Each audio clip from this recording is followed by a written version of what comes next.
Go. Good evening, everybody, and welcome to another edition of Forward Maryland. My name is Bill Woodcock. I am alone tonight. Jason Booms is away with a professional commitment, but we wish Jason well. We wish him happy communicating, and we are sure that he will be back with the next fun-filled episode. Tonight, we continue our series of interviews of candidates in the Fighting First Congressional District in the state of Maryland. This evening, it's our pleasure to welcome Mia Mason to the show. Mia was the 2020 Democratic nominee for the First Congressional District and also has announced that she is running again. Mia, welcome to Forward Maryland. Thank you. Thank you very much, Bill. It's great to be here tonight. I think we got a lot to talk about and wonderful issues to cover. So it's a pleasure to have you. So seeing as most of our viewers and listeners are more central Maryland based, and we're branching out to cover this very important first district race, why don't you tell people who don't know much about you a little bit about yourself? Well, folks, I'm Mia Mason. I'm a veteran, friend, and advocate. I've served our country for 20 years in both the Navy and the Army. I'm originally from the Hampton Roads area and then came here to Maryland because when I was leaving the military, don't ask, don't tell, kind of fell. We know where that went for the LGBT community, except it didn't cover me. So when I was looking for a place to become who I am today, I thought Maryland had the best opportunities for me. So that happened back in 2013. And then every time I reared my head out of work or the military, politics just kind of got in my way because it was discrimination, legal discrimination that was facing me. So that led me to help our community to stand up against the president and another president that just left office who did horrible things to us in our LGBT community and across the nation. So I picked up the pace because I spoke at the Women's March in 2018, asking women to run and told them exactly what the demographics of our country was and how it's divided. And here we are trying to continue that message, unite our country. And I picked up the torch and said, let me run for office as well. And I did that in 2020 quite successfully on my own throughout the entire primary. And then, of course, as the pandemic hit, we had a small group of remote volunteers to help us out wholeheartedly all the way to election day. And you did quite well in the first election district, and who knows how things could have gone had the campaign been a little bit more conventional. But as viewers and listeners might recognize, the first congressional district is currently occupied by the singular talent we know as Andy Harris in the U.S. Congress. So, what Mia? I mean, just to jump right into it. I mean, you're running again. Running for Congress is hard. We talked in the pre-show about the vast expanse that is the first congressional district. What makes you confident that second time will be the charm and you'll be able to knock Harris off? Well, I think the strongest voice that we have is the community themselves. They all showed up. They voted. They voted by mail. They voted because of our policies. They want progress. They want change. This is something that they need, that they've been stuck around in the last 10 to 20 years with the same gerrymandered politics, and they're waiting to have that happen.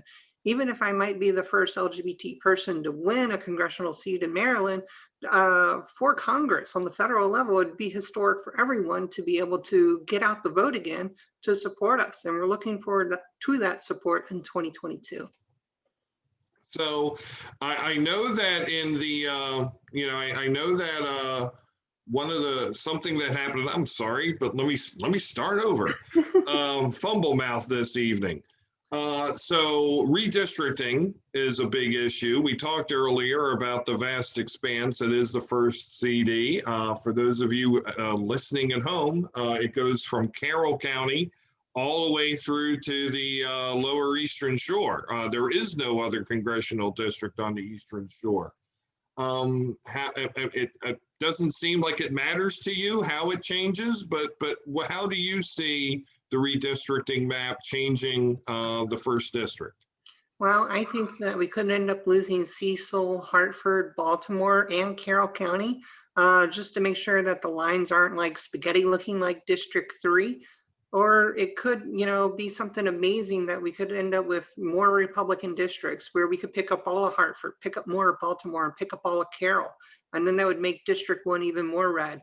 But due to the population decrease in the Eastern Shore, over the last, 5-10 years, we're going to be able to see this maybe go back to the 1972 map where we're in Anne Arundel County. We're surrounded by the capital Annapolis, and maybe even pick up some of Prince George's. So we don't know until we actually see the map. But all the optimism is there that maybe the Democrats, because they control the House and the Senate in Maryland, can pull off an 8-0, all comfortable Democrats to control in Congress here in Maryland. So I noticed with great interest in the 2020 results that President Biden did quite well in the Eastern Shore, winning Wicomico County, Talbot by a narrow margin, Kent County, I think, by an even more narrow margin. What does this tell you about possible changing demographics and/or attitudes on the shore?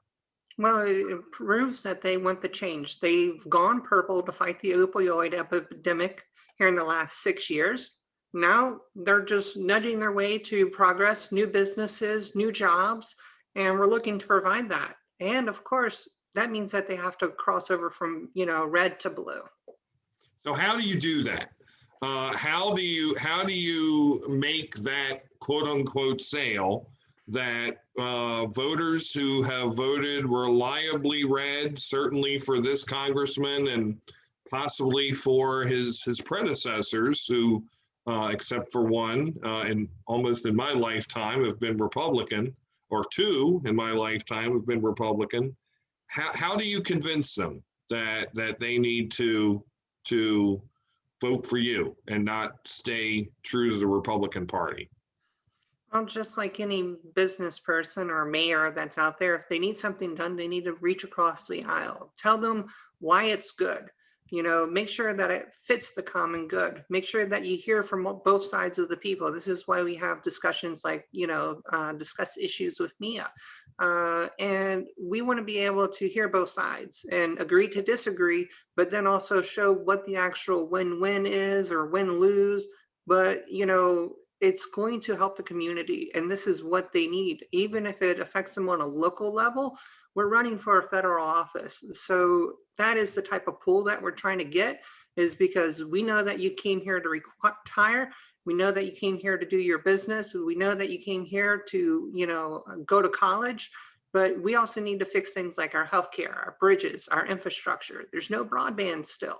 So those are things that we really need to get done in the next 10 years if you're going to stay here as a resident. And guess what? The federal government is gearing up these trillion-dollar packages, and we're being left out because our representative just simply says no. And that needs to change. So I like what you say very much, because part of my philosophy is that progressive policies work when it's made relatable to everyday people, and it seems you definitely agree with that, and I'm very glad to hear that. So I guess I kind of want to run through some issue areas and kind of sound you out, if you don't mind, about how you promote certain policies and areas to people on the shore.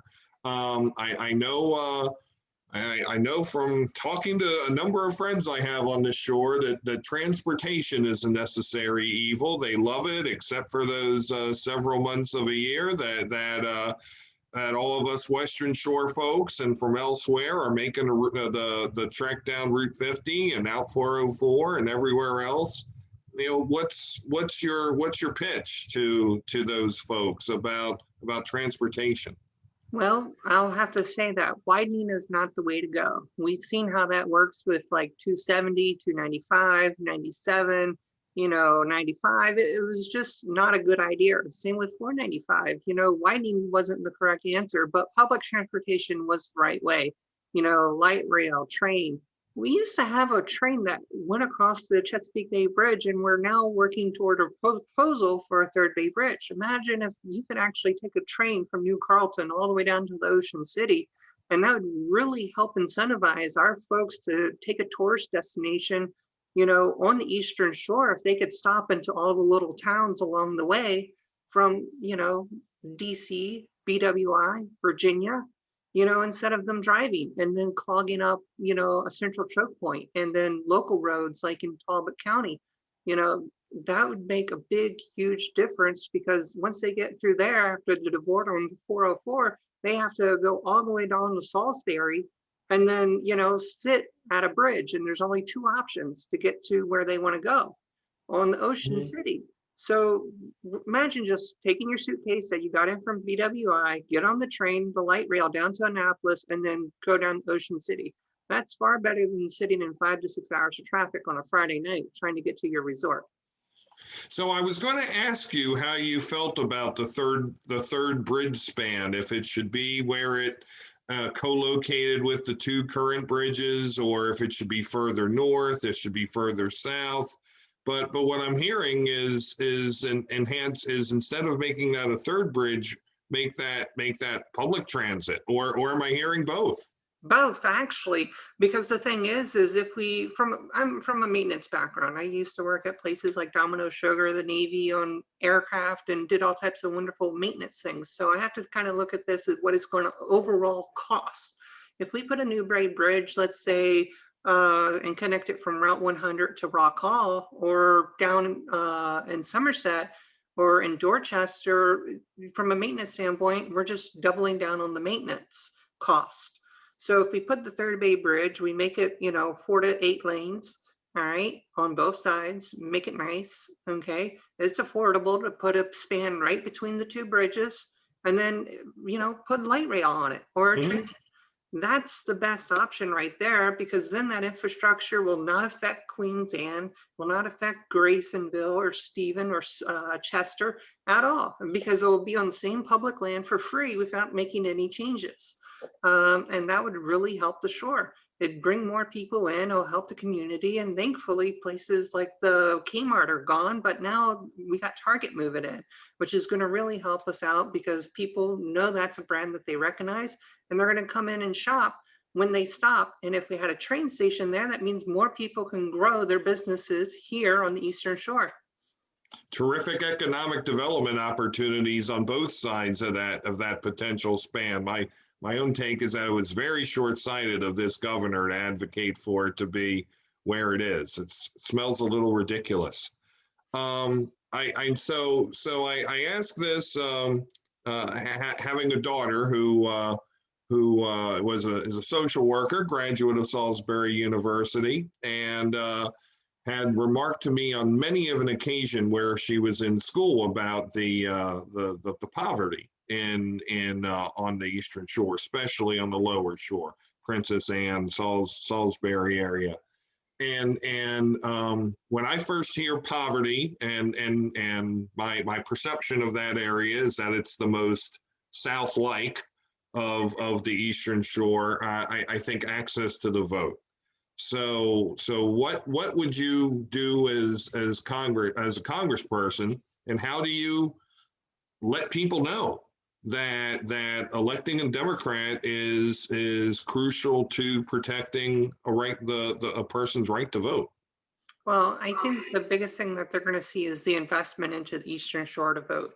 We did most of that by informal communications, bringing the message to them on social media through our 2020 campaign. So once everybody's vaccinated, our team is definitely going to be back on the ground in these low-stricken areas that are also getting flooded by water. So environmental concerns for them, because this is where the cheap land is, where they live, and then inform them that they have the right to vote.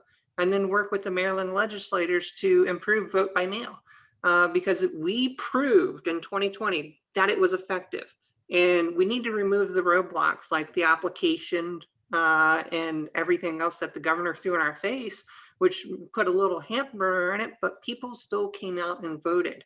Even during the pandemic, they stood in line for 2 to 3 hours, depending on where they were in Hartford, Cecil, or Kent County, and they showed up and they voted. And I'm very proud that they did, because they wanted the change and they were there. Even if there was a Trump parade or whatever else, they voiced their concern. And especially in our low poverty areas, it's about getting them to get their vote in the mail so that they have that opportunity every year for every election, and Mhm. keeping them informed. So that means making sure that they have money to get the bills and paid, so that they can stay on the social media and find out our message and then continue on to support us, because we're also trying to support our local down the ballot candidates to make them succeed. Mhm. I want to go back to an issue you talked about earlier about the shore, and I really had no idea with at least the Route 50 corridor. I would have thought that there was some broadband on the shore already, but from what you mentioned, there is none. Tell me, I mean, tell me about that, and about investing in infrastructure, in general. Well, most of it's in newer homing developments or established business areas, because they've heavily invested in that. But like if you go out into the farms and fields, if you go down in the back roads, some places you don't even get service. You have to be able to, understand that, hey, do I have to download my Google Maps before I go out and go driving on the Eastern Shore and the northern parts of Carroll County, where you can lose, cell phone signal from one hill to another?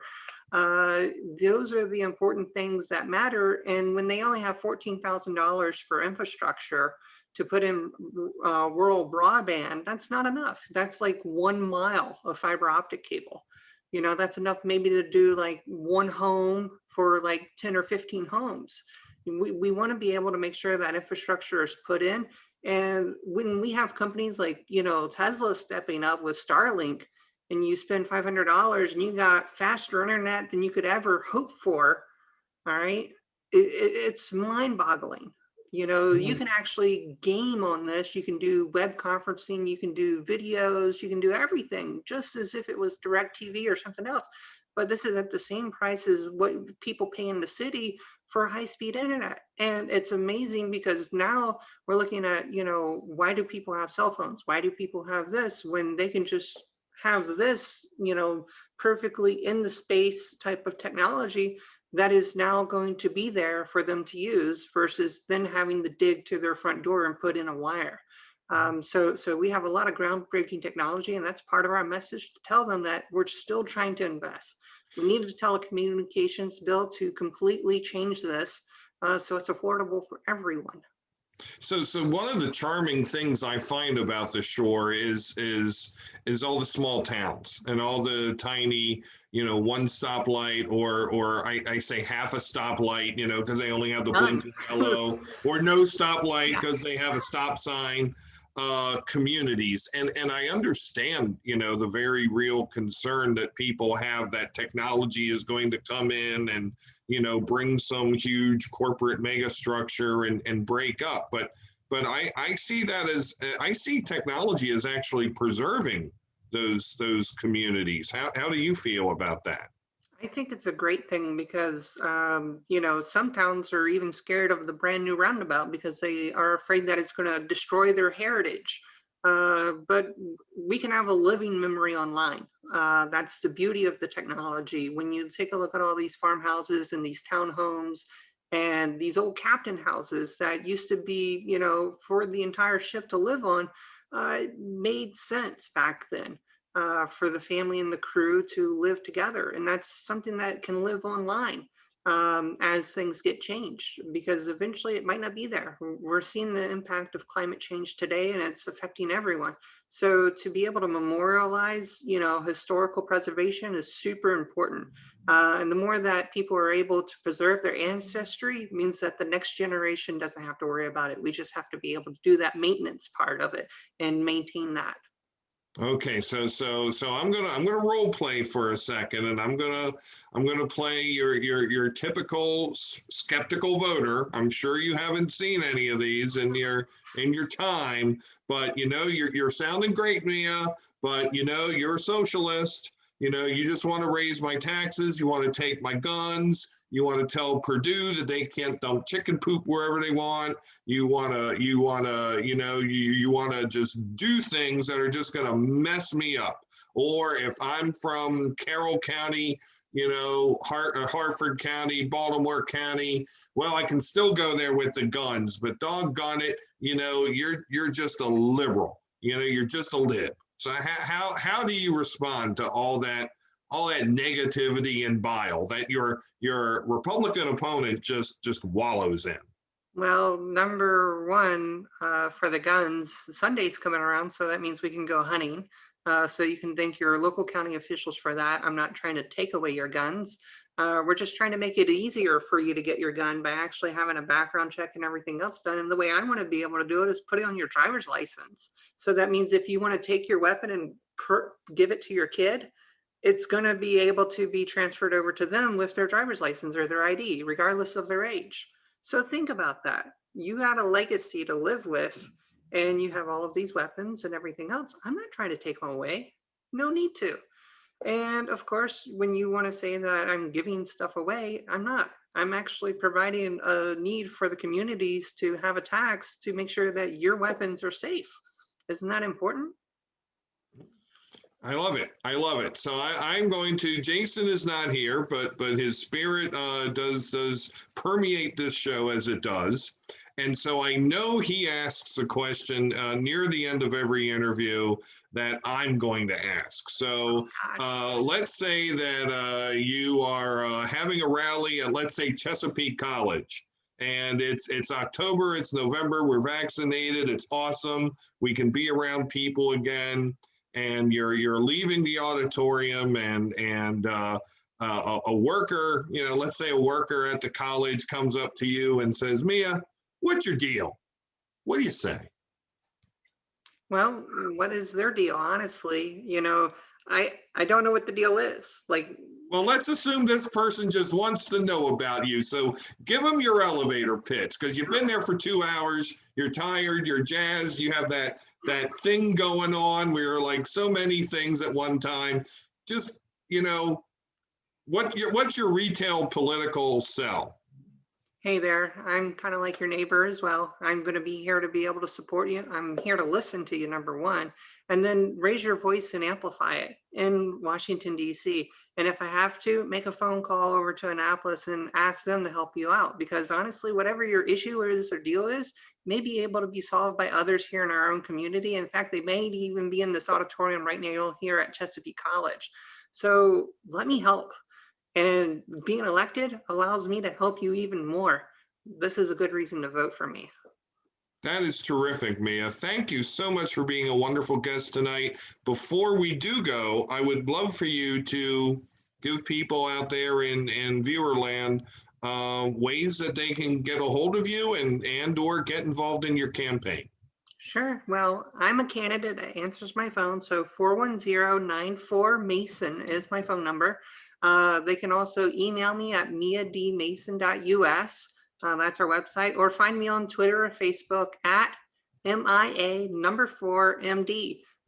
So if you find that on Instagram, Twitter, Facebook, you're going to find me. And then, of course, you're going to see me actually respond.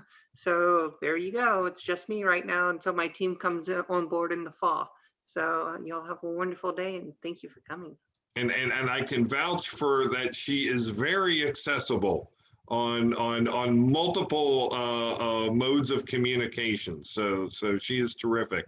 Mia Mason, thank you very much for being a guest tonight on Forward Maryland. Please do consider coming back again. Absolutely, Bill. Thank you so much, and wishing Jason the best in what he's doing, making Maryland move forward.